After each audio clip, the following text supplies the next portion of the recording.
here we are.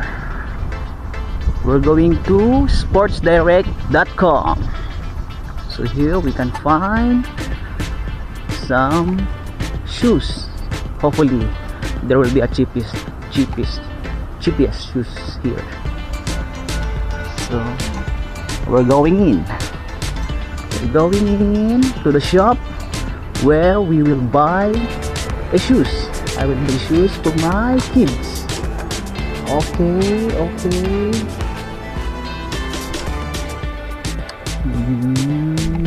I will explore something.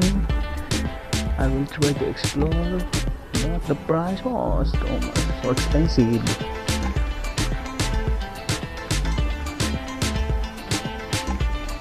The price is so expensive, but I will try to search another one because my budget, oh my gosh,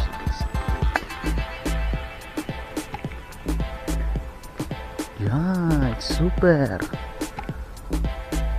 but it's too pricey. Oh my gosh, I'm looking for cheapest shoes around 300 to 400 crowns only. So here is it.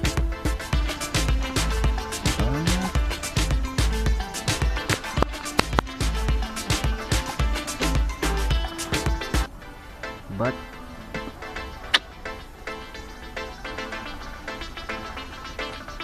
I'm looking for my kids.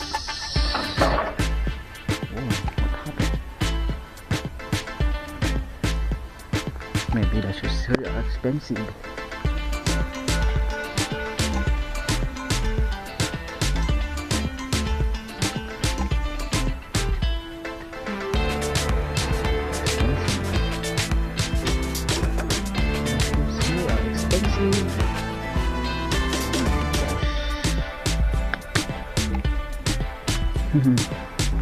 Hindi ako makakita ng shoes dito na medyo mura. Medyo mahal ang mga presyo kasi quality nga naman itong mga sapatos na ito.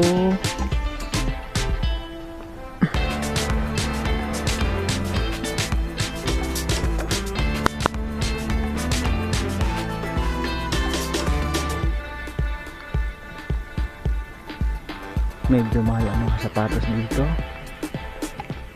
pero okay siya. Quality, kung sa quality more on Adidas and anything and so on.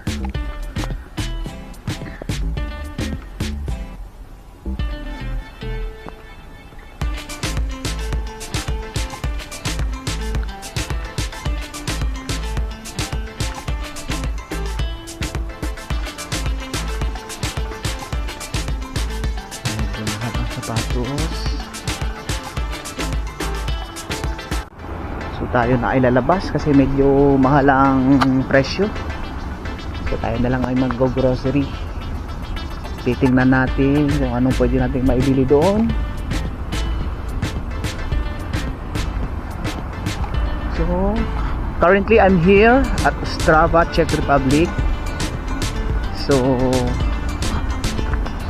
almost I'm living here for a year. I'm working in Brembo company, Brembo Czech SRO. So maganda naman ang work ko doon, nawa ng Diyos. So far so good naman. Sa una medyo mahirap lang, siyempre panibagong environment sa work, malaking adjustment ang gagawin. Then siyempre yung communication sa mga ka-workmate mo, lalo sa mga lokal, kasi siyempre ang mga lokal mostly ang mga nag-work doon na lokal ay hindi sila gaanong marunong mag-Ingles, mag-intindi ng Ingles at magsalita ng Ingles, kaya medyo may kahirapan. Kaya sign language. Pero ang kagandahan ngayon kasi si Brembo company is meron kami ay may libre na lesson sa Czech language. So magandang opportunity yun para sa amin. So bali nga pala kami yung unang mga batch na Pilipino na nakapag-work sa Brembo. So kami ay nasa 28 kami lahat. So for us, it's a good opportunity ay binigay sa amin ni Lord na nakapasok kami sa Brembo. So far so good. Kaya sinabi ko kanina, yung trabaho namin doon noon lang medyo mahirap, pero ngayon nakapag-adjust na, so medyo okay na kami. So bali andito tayo ngayon sa loob ng Avion, isa sa mga pinaka magandang pamilihan na mall dito sa Zabrze, Ostrava, Czech Republic. So dito na ako galing kanina, so hindi ko ito nakuhanan kasi ako ay kakakuha ko lang nitong camera na ginagamit ko ngayon na Sencor. I cannot afford GoPro, so temporary, but not temporary. This camera that I purchased a while ago, so ito na yung gagamitin ko lagi kasi mas pag sa phone medyo hassle, medyo kaya tingin ko mas okay to. So dito na tayo sa Albert Hypermarket. So dito yung mga sa grocery, sa pangkusina, lahat nandito, halos lahat. So papasok na tayo sa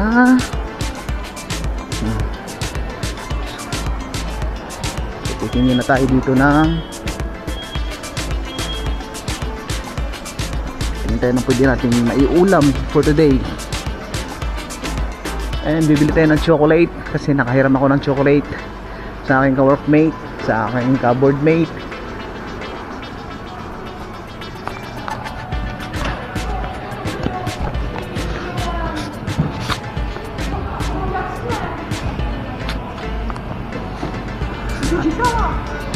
So nandito tayo sa mga meat shop. So I'm looking for something. Hopefully, so ito yung mga presyohan nila.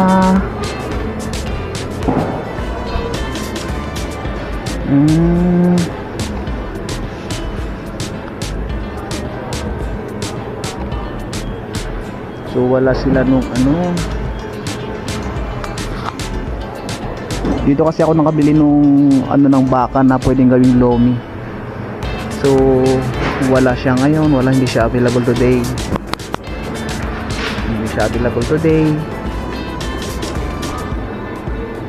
So hanap na lang tayo ng ibang store.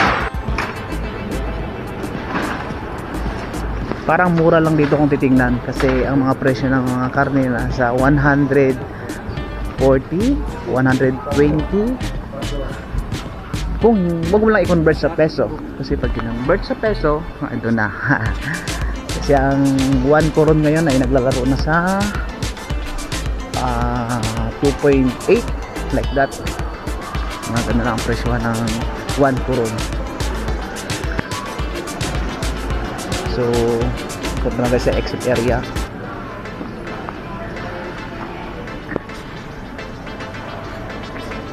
So ang next destination natin para makabili tayo ng medyo mura na, or mura din naman dito, pero may hinahanap lang akong karne.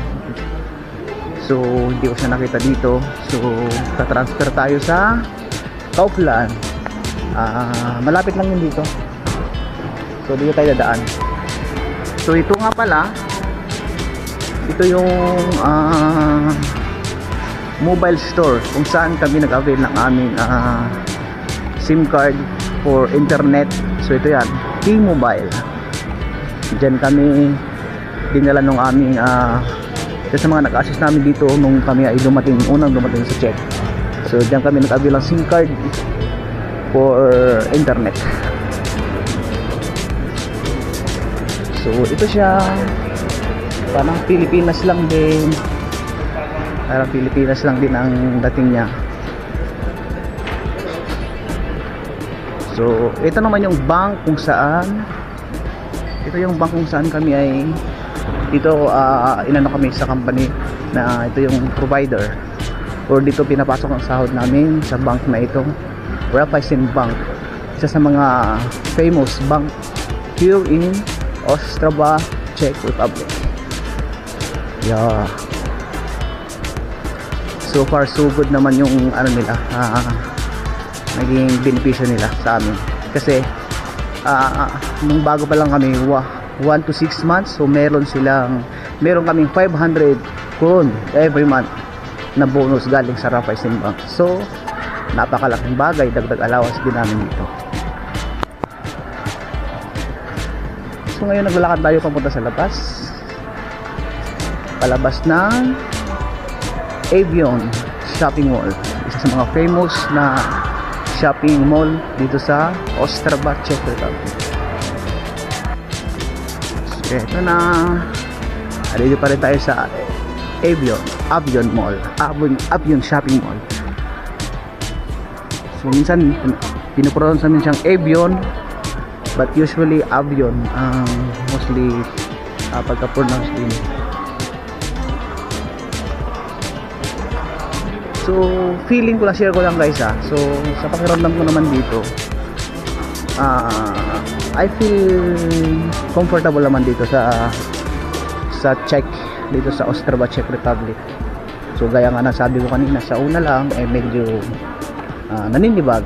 Siyempre unang-una klima, kasi dyan sa Pilipinas, so tropical, o ibig sabihin na medyo may kainitan. So pagdating naman namin dito, sobra naman.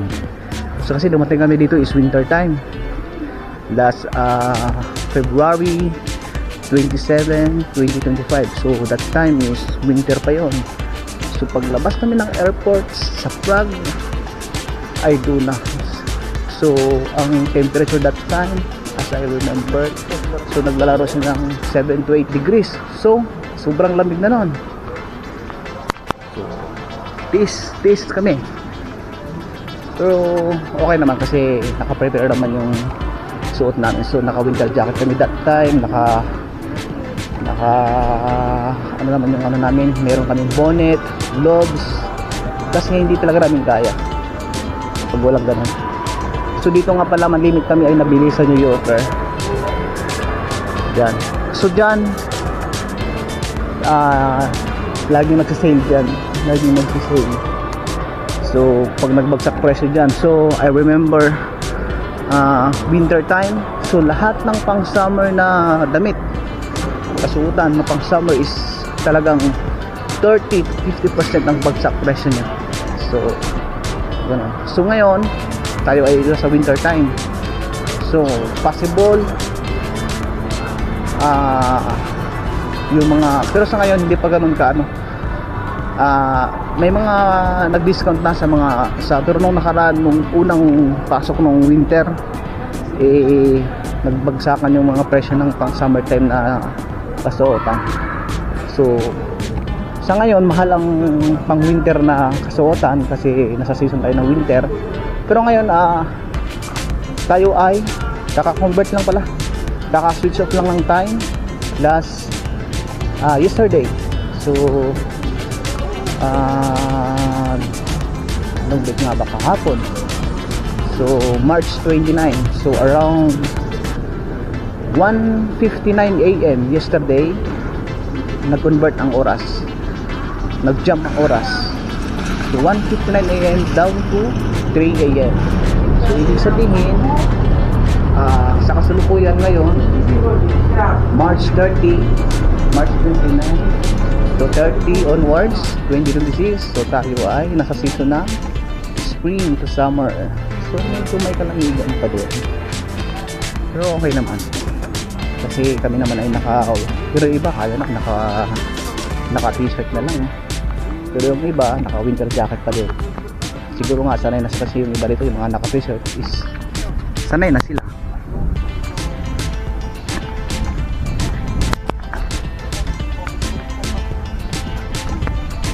Ito na yung Kaufland.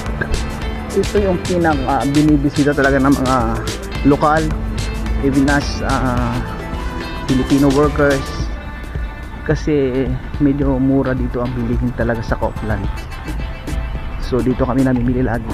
So inaabangan lagi usually pag may sales. Sobrang bagsak ang presyo dito ng mga bilihin.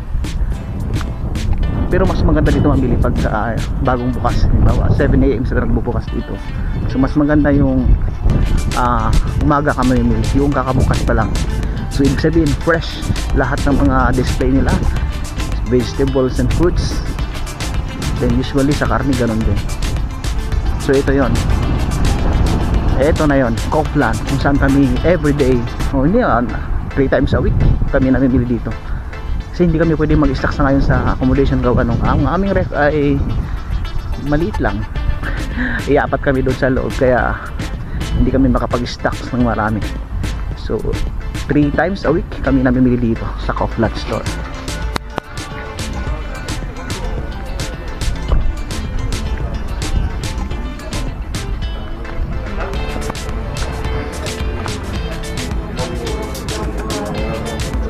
Papasok na tayo sa Kaufland. Pasok tayo. So ito na yung pinaka entrance nya. So we're in. So bungad pa lang, may kapehan na.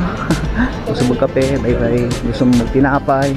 Pero ako hindi ako gasya maahili sa tinapay.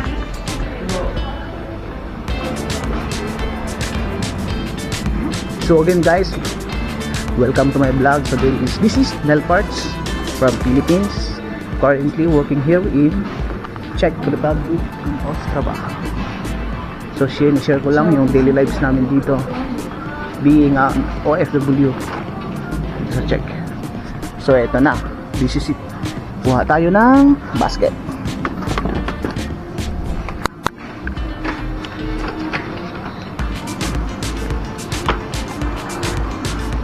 So yan yung mga pinamili ko kanina, pampasalubong. Pampasalubong sa mga kiddos.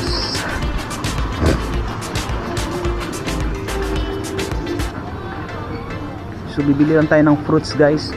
So much better bili tayo ng saging. So para so ito yung saging nila. So magkano ang saging? 21, okay. 21.9. Yo. So ito guys, nakabili na tayo ng saging. So titimbangin natin to for the price. So medyo nanawa tayo sa apple guys, kaya saging na muna banata natin. So ito ngayon, titimbangin na natin.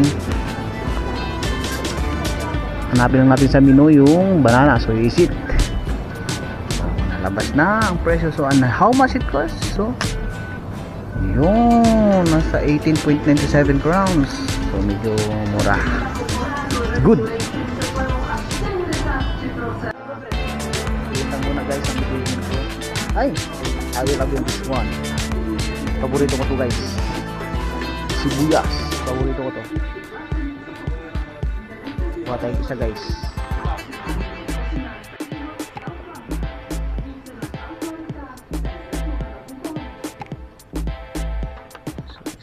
Sibuyas na naman dito guys. Mura ang sibuyas na dito ngayon sobrang nagbagsak presyo So i-avail natin to. So 19, ito yung sinasabi namin na mag-sale. So ito na yun. So dating 34.9, so naging 19.9. So malaking bagay. Malaking bagay guys. So yun ang mga inabangan namin dito, mga Pilipino makakita ng sale. Malaking bagay kasi. So ngayon check natin sa karnihan.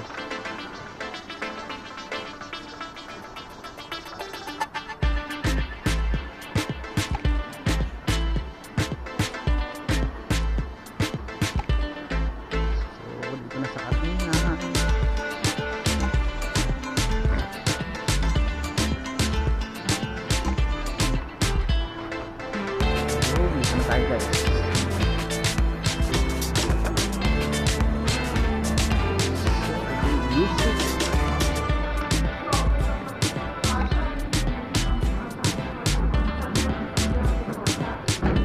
Okay, so hanap pa tayo guys. Ando na yung hinahanap ko, pero check pa natin sa area.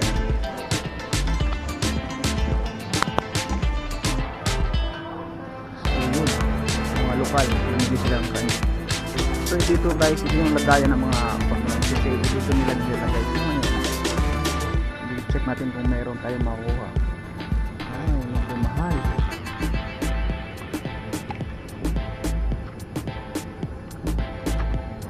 napakamahal ang baka talaga guys. So dito lang tayo sa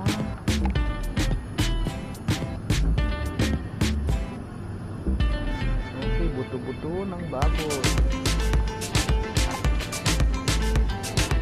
27 grams. So di na to so i-avail natin to guys, i-avail natin itong yan, for munggo kasi may munggo ako. So i-avail natin. Oy, naghalo-halo na, my gosh, naghalo-halo na yung aking pinamili. Sorry, kasi na lang mamaya.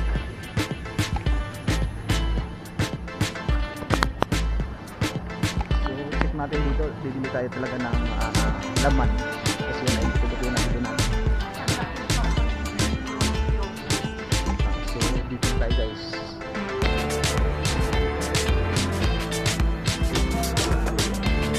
Go Briden! So it's mga dito na famous is Go Briden. So hello, that means hello. So antayin na natin guys, medyo busy. Hanggang pagka sa may mga chocolates kasi kailangan kong palitan yung nahiram kong chocolates doon sa ka-roommate ko. So ano ka, so ito yun. Around 26.9 crowns. So kuha tayo, ayan, ayan siguro to. Ano lang, palitan ko lang yung nahiram ko sa aking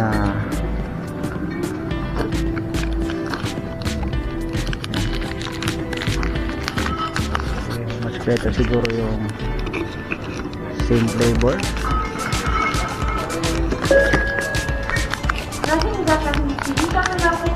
Ito na lang, caramel. Caramel and Oreo. Caramel and Oreo. So ito na, palubat na yung ating camera. So hindi talaga siya aabot sa accommodation. It's okay. Tingin nga pala tayo guys na maiinom. So yun ay okay, wait, juice, pineapple juice. Hopefully sale siya ngayon.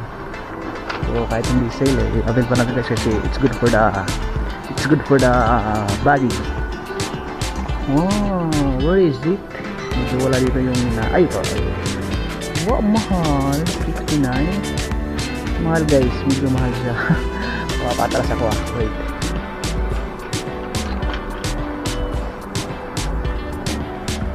Hanap tayo ng medyo mas mura guys. Mahal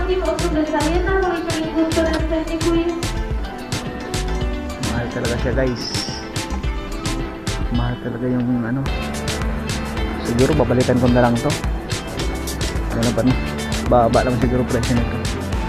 Kasi pag nag-sale yan guys, nasa 27 pounds lang yan. Yung iniinom namin ganyan, yung relax ananas, so pineapple juice yan. So kuha din tayo ng condiments. So hanap tayo ng hanap din tayo ng, usually mahilig ako sa pamintang durog. So ito na yon. So it was 17.9 grams. So ito na, ito pala pamintang durog. Okay, legit.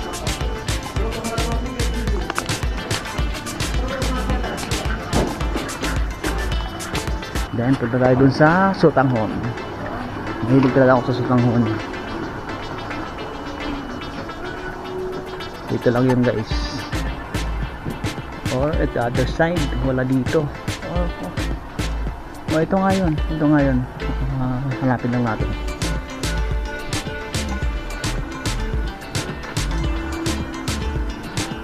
Aba, wala na yata yung sotanghon. Ay, so yeah, super. So ito yun. Ito yun guys, sotanghon. So kuha tayo ng tama ng isa, 3 piraso. Yan. Okay, punta tayo sa cashier. So ito na guys, magbabayad na tayo, pero avail lang tayo ng Kaufland bag.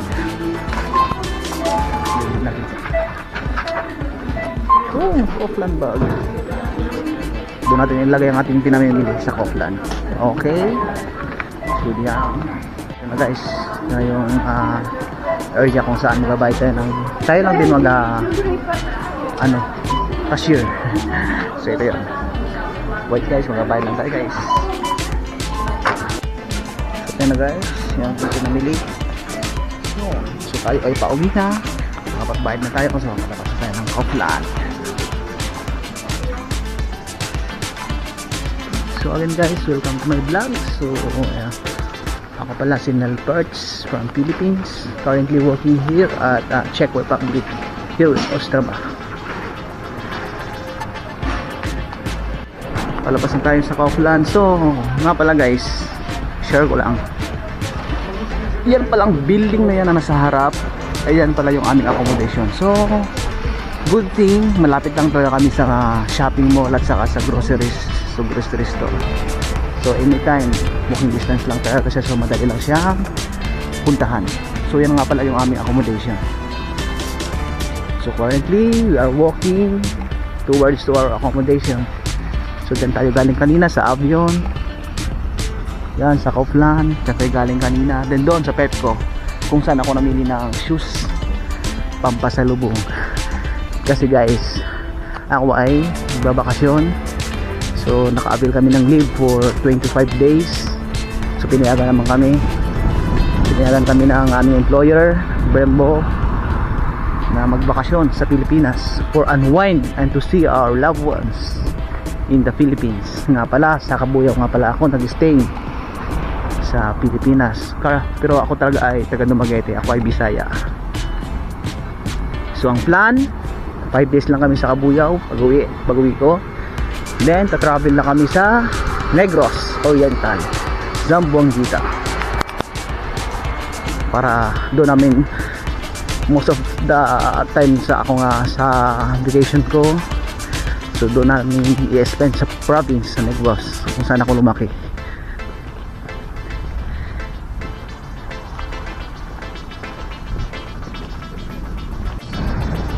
Medyo malapit na tayo sa ating accommodation.